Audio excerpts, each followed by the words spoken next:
Following the terrorist attacks on September 11, 2001, it was evident that America wasn't as safe as everyone had thought.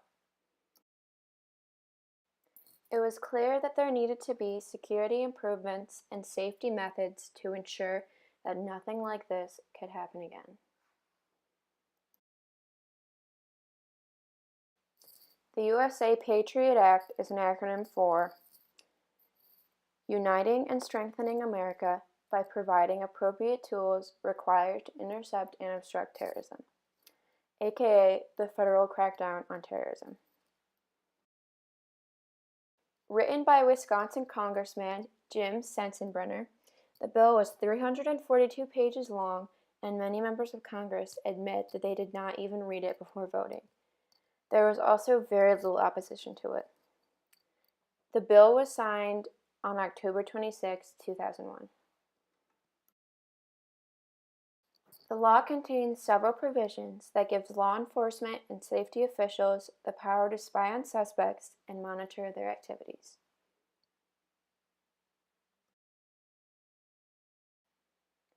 One of the most important parts in the Patriot Act is the surveillance provision. This allows the government to track things like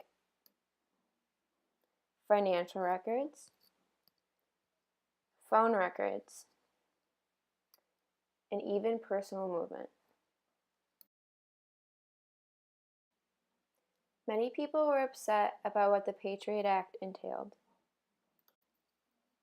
Paranoid Americans thought that the government was listening to their calls, reading their emails, and tracking their movements.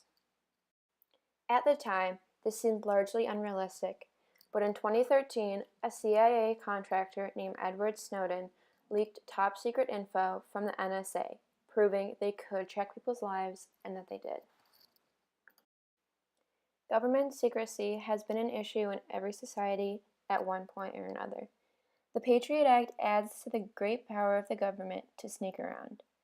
The NSA illegally confiscated the phone records of nearly every American through deals with service providers.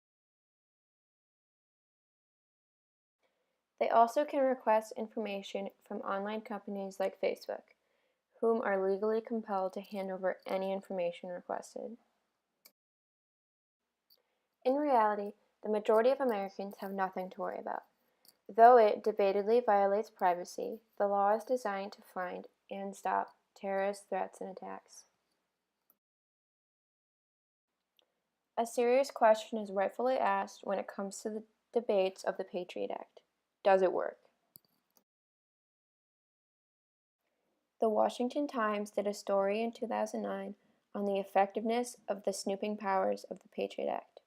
They claim that none of the FBI agents interviewed claimed that any major terrorist cases were cracked thanks to the Patriot Act.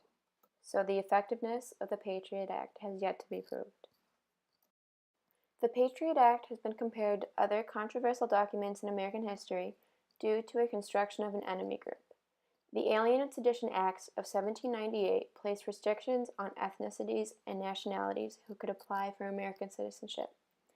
This sort of xenophobia was a serious problem during World War II, with Japanese immigrants and Americans being put into internment camps.